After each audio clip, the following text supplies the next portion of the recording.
PROLIM PLM. Hello, this is Tony Lyle, a CAM application engineer at PROLIM. In this lunch bite, I'm going to show some of the high-level additions and upgrades in NX12. Some of these enhancements you'll see in 12.01. You'll also see a preview of some items in NX 12.02. Let's take a look. The first one I want to show is adaptive milling. We'll show an adaptive milling operation on this prismatic part. And what the adaptive milling operations are going to do is use a large axial depth and a small radial depth of cut. The large axial depth works best around 2 to 3 times the diameter of the tool, and the small radial depths around 7 to 12% of the tool diameter, depending on your material. So let's take a look at this tool path.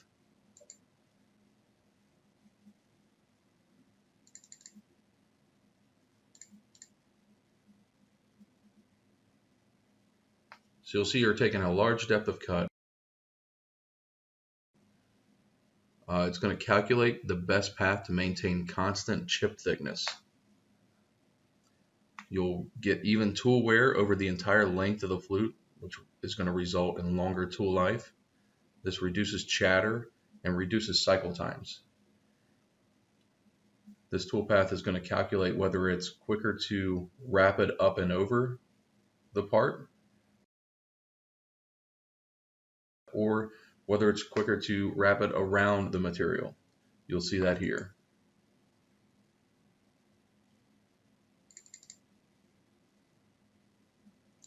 So here it's going to make its pass and wrap it up and over the material, and now it's wrapping around the material.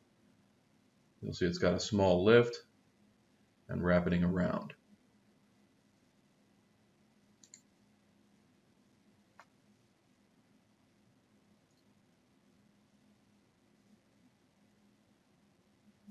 You'll see that inside of pockets it has a helical entry,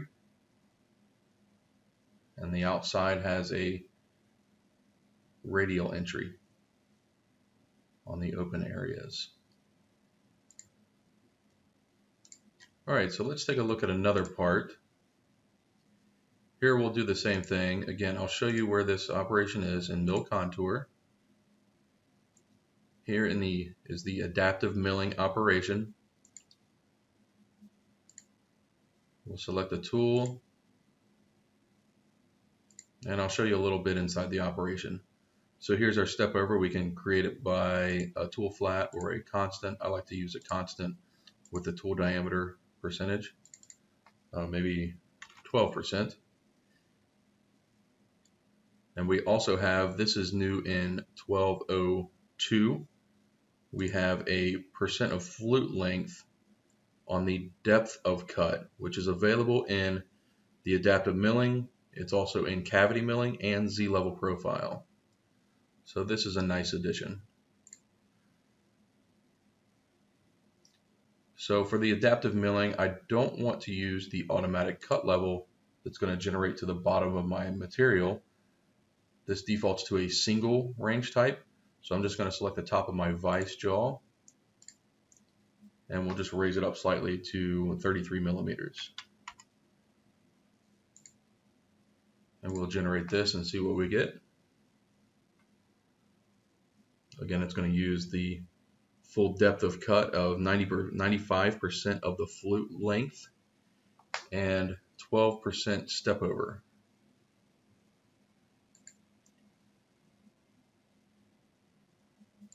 So we can take a look at our result here.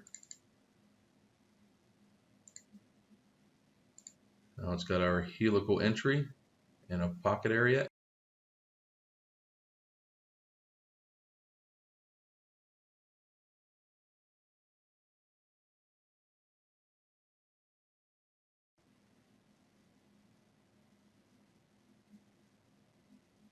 Here again, it's wrapping around the material instead of over the material.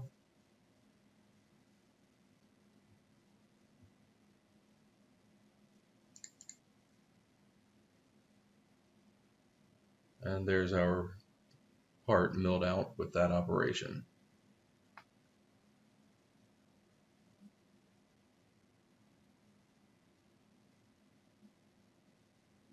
Okay, so let's take a look at another part here.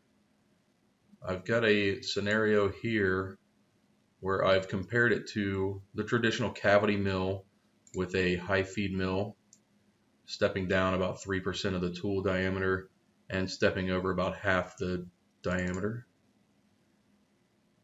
Okay, about 4% of the tool.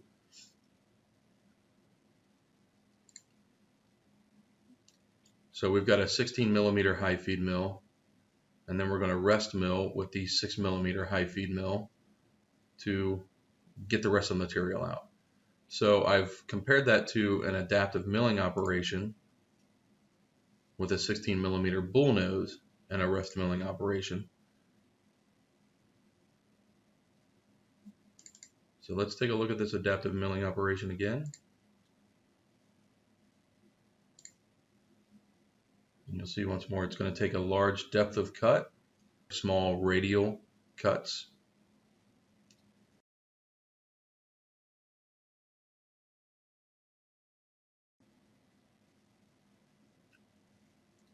And even though it's leaving quite a bit of material behind, it's still going to be quicker to run this operation and a rest mill rather than the traditional cavity mill. So let's take a look at these times. So we'll see our speeds and feeds. I pulled these directly out of the tool manufacturer's recommended speeds and feeds. Now, the one thing I learned in testing on a machine and cutting these is for the adaptive milling, since we're going with such a small percentage of the step over, that you can double your surface feet per minute or your surface meters per minute. And then when you're calculating in the radial chip thinning, that's where your benefits really come to life. So our times for the cavity mill are running about 16.5 minutes to complete this, yet our adaptive milling is running almost 10 minutes. So the adaptive milling operation itself is 1 minute versus the cavity mill, which is 15 minutes. The rest milling operation for the cavity mill is under a minute, but the rest milling for the adaptive milling is about 8 minutes. Of course, that's still significant time difference between the adaptive milling and the cavity milling.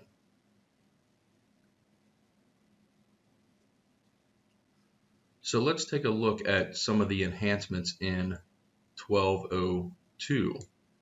We have an adaptive milling with a bottom-up addition. So it'll cut down to the first cut level, and then it'll work its way up to the previous cut levels. So let's take a look at this verification. So you'll see you'll take your full depth, and then as it gets to the model, it's going to start working its way up the three-dimensional geometry, which is going to reduce a lot of that rest milling operations cuts.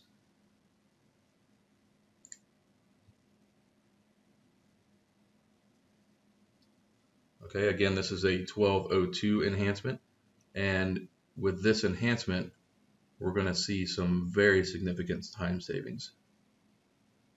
Okay.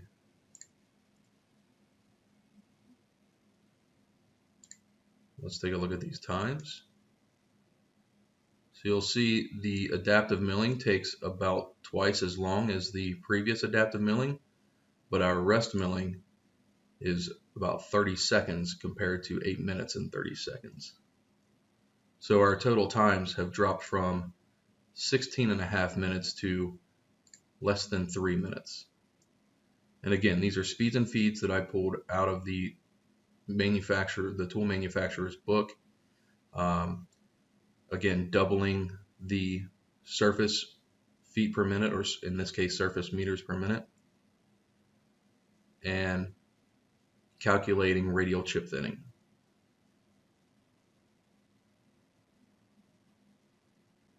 So even if I were to keep the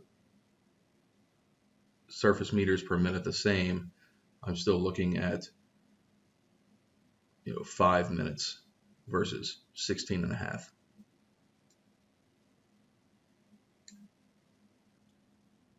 You should also use a large number of flutes. In this case, I used an 8 flute, and the variable helix tools and a high helix works well.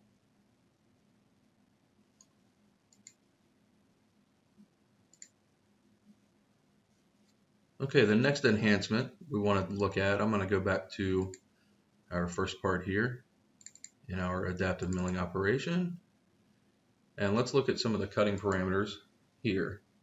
You'll see here is where your bottom up cutting option is. You'll select that. You'll select between cut levels, and you'll create a step up distance.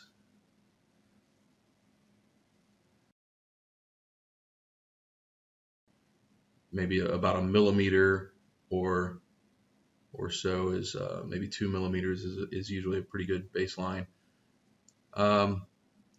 Let's look at the minimum curvature radius. Here we're going to set a minimum curvature radius, which is going to, let's go back and take a look at this. This is going to set the minimum radius in the corners here, and all of our corners here. It's also going to set these engagement radius here. So for example, if I were to set that to, I don't know, 48% or so, we're going to see, we'll generate that, and you're going to see a larger radius left behind in these sharp corners. Even these larger radius here, there's going to be a bit of material left behind in those. You'll see the engagements are much bigger as well.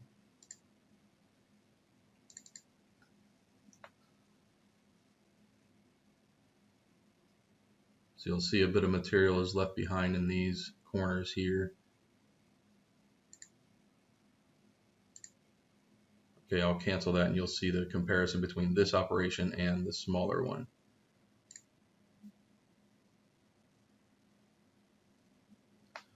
Okay, so that's the minimum curvature radius option.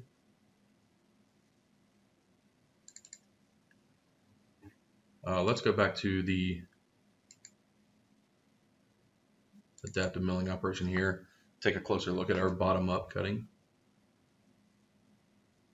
In this case, I'm using a bull nose with a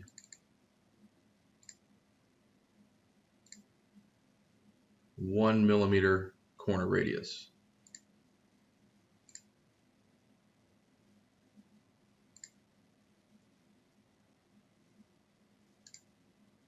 So I've used a step up distance of 1 millimeter as well. We can also set a minimum cut depth,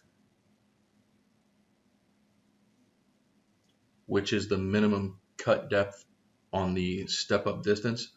If it gets below that amount, it'll leave the material. So you can prevent the tool from just cutting on the smaller flute length, maintaining tool life.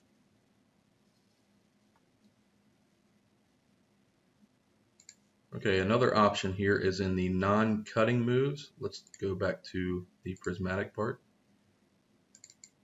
And in our non-cutting moves, we have a custom feed and speed in the engage for the closed area, the helical entry. We can set a custom speed and feed. So if you want to engage at perhaps an 80% of your spindle speed, and your feed, you can set a feed here, maybe 70% of the engage, and you can even set a dwell for that spindle speed to ramp back up if you'd like.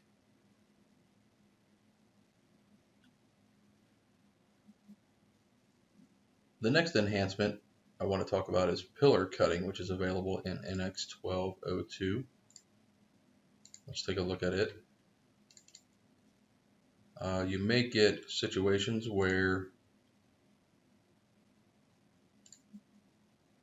the operation creates these pillars, and when it's wrapping around, it's going to create a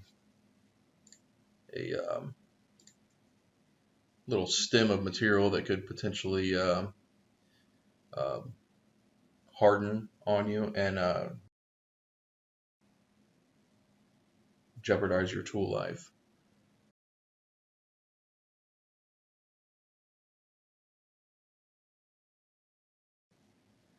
It'll automatically detect if a small pillar is left during the spiral facing in the adaptive milling.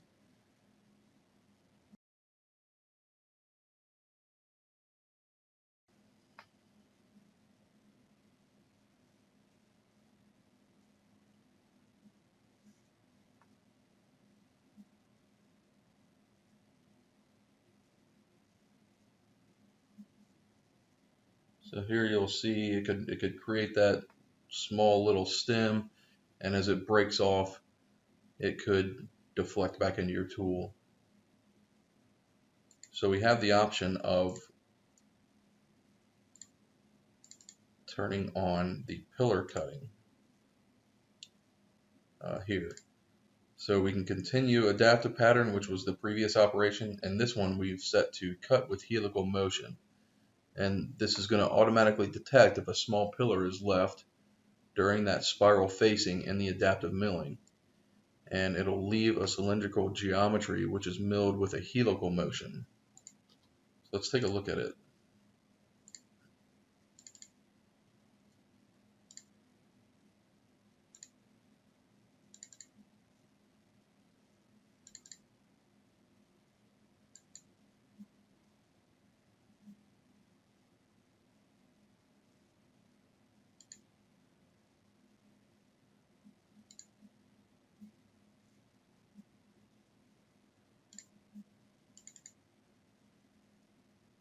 So you'll see here it's going to create that pillar,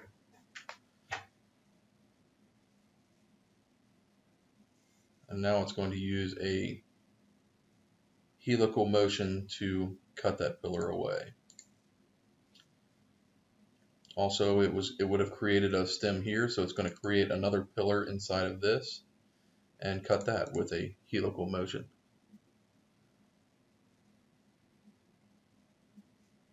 So again, the custom speeds and feeds that you produce in the non-cutting moves and the helical engage would be used on those.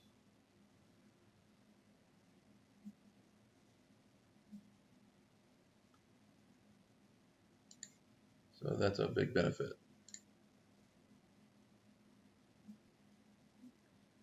So the adaptive milling is a great tool for your initial roughing operations, and then you can continue on with a rest milling operation.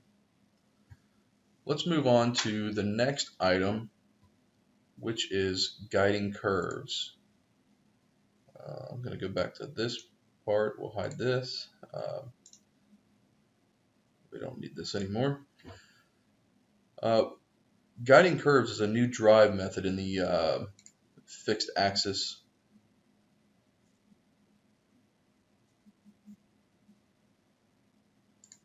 So let's pull this up and we'll do a 6mm ball mill.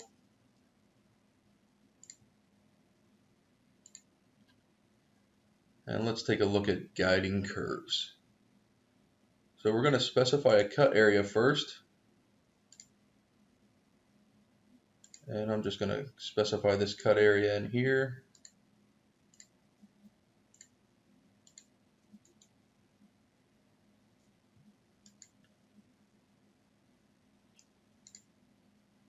And guiding curves, we have 3 pattern types, which these pattern types works on the part without a projection. So these 3 are the constant offset. We'll start with this one. So I am going to set a cut side. I'm going to select a curve. So I'm just going to use this top curve here. You'll see this curve here.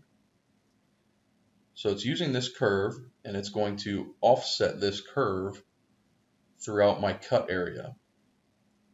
And it's going to set these off with a part offset, not a plane offset.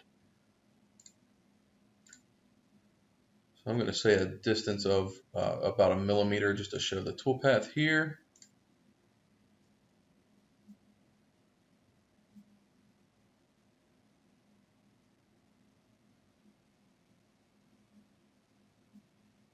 And you'll see it's going to start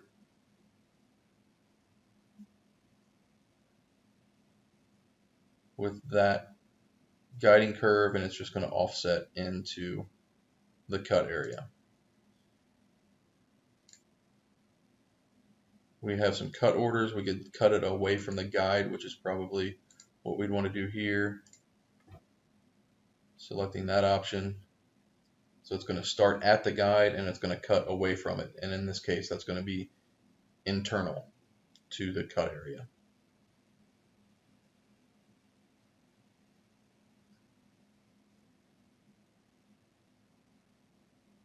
All right, so for example, if I were to, let's just copy this one and paste it.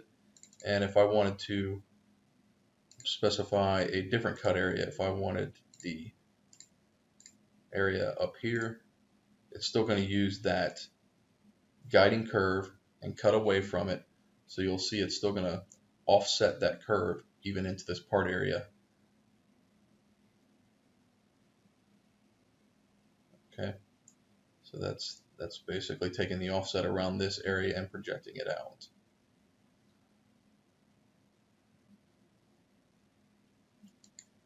All right, let's copy this one again, and we'll show the next cut pattern. The next cut pattern is morphing. We're going to use the morphing, and we're going to select 2 guides, and it's going to morph from the one guide to the other. So we've already got our one guide selected. We'll just select everything again. So there's our first guide, and we're going to add a new set and select another guide here.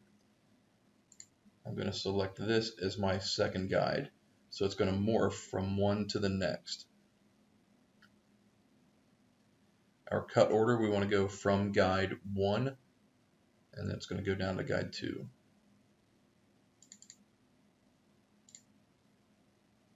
Okay, let's generate that one.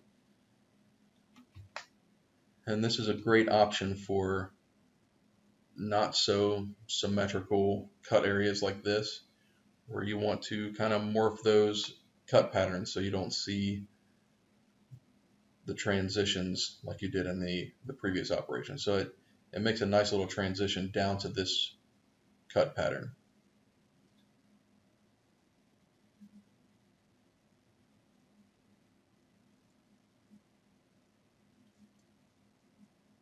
Okay, and there's also an option in all of these cut patterns for path smoothing.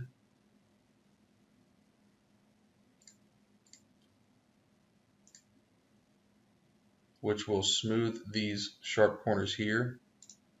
I'm going to copy it and paste so we can see a comparison.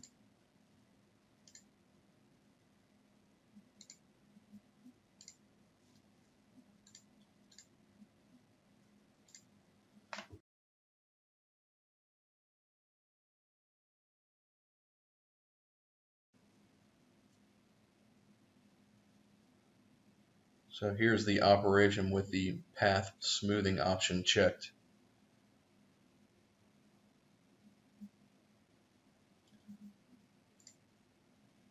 So we get nice smooth corners instead of the sharper corners.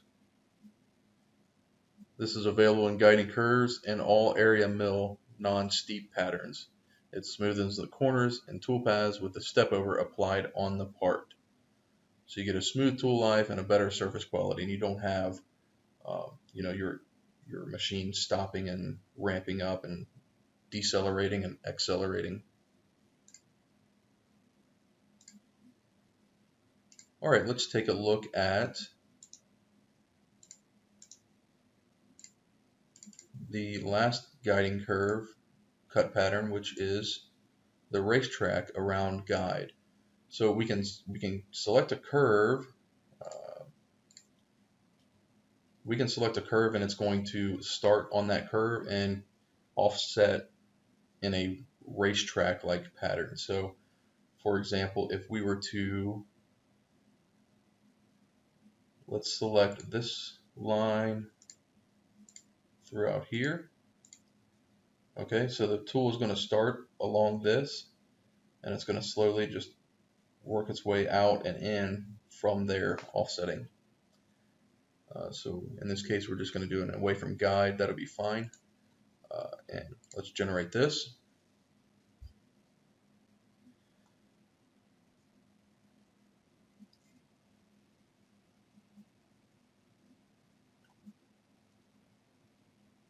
So you'll see this toolpath is starting on that guide that we selected here,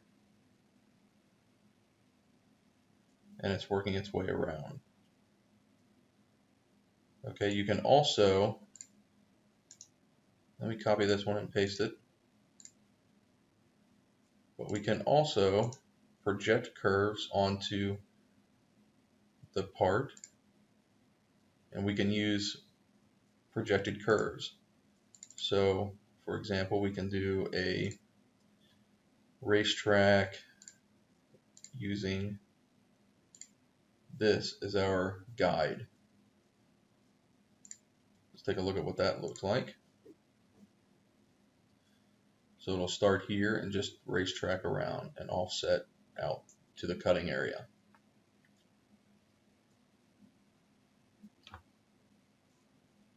You'll see how that works there. Okay.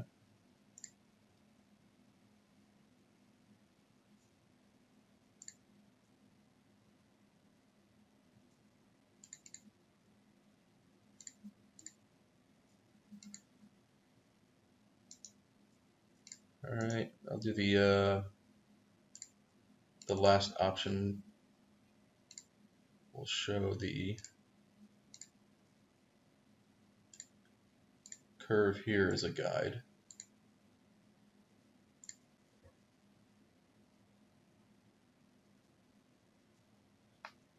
And again, you'll see it start here and work its way out from there. You can also start on the outside and work your way into that racetrack if you'd like.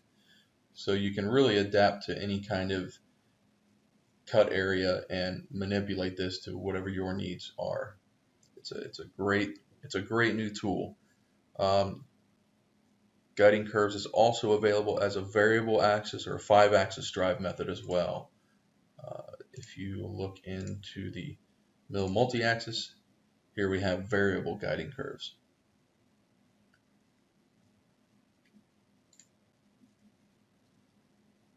So again, guiding curves it's a great alternative to streamline, where you don't have to set up cross curves and flow cuts. So it's a great new drive method. All right, let's take a look next at the enhancements in the area milling. We have a couple of new cut patterns in area milling. Let's create a contour area.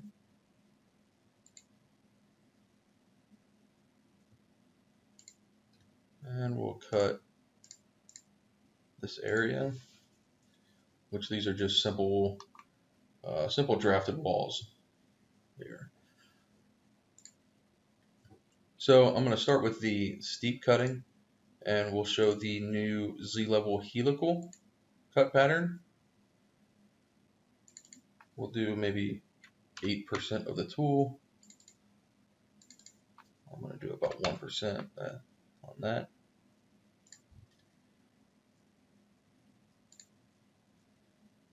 And you'll see on this one, it's going to do a constant Z move around the entire part. So there's no entry and exits. It's just the single entry and exit at the start.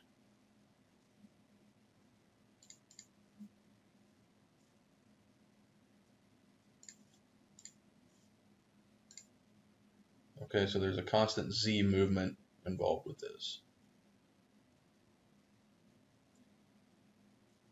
So again, it gives a constant toolpath with 3D constant pitch between the passes with a minimum engage and retract motions.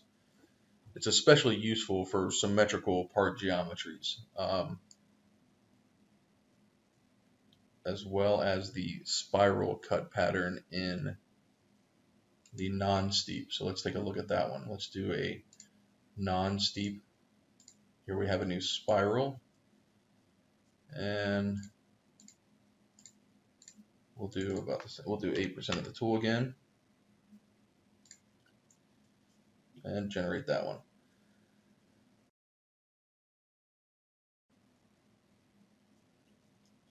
So here we have our engagement, and it's going to spiral in based on the boundary of the cut area. Alright, so combining the two, we can do a steep and non-steep. And again, we have the path smoothing that we can turn on here.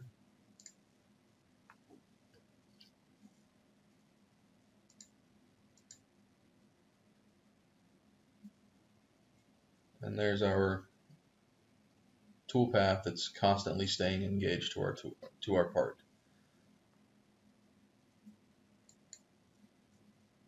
There's also a couple of options in here for the spiral cut pattern. You can include finish passes either on the outer shape, which is the start of that 65 degrees, which it'll take a pass without a Z move, an inner shape, or all shapes. So that can be a pretty useful tool as well. So one of the big enhancements in NX12 is an enhanced algorithm to create on-part step-over toolpaths. Siemens performed 450 test operations, and their average performance gain was around 40%, with a performance gain up to 90% was seen. And again, that's on the toolpath operation, the generation of the toolpath itself. So those are a few of the new enhancements, new operations in NX12. I thank you for watching this Lunch Bite, and please check out our other Snack Bites and Lunch Bites. Thank you. PROLIM PLM.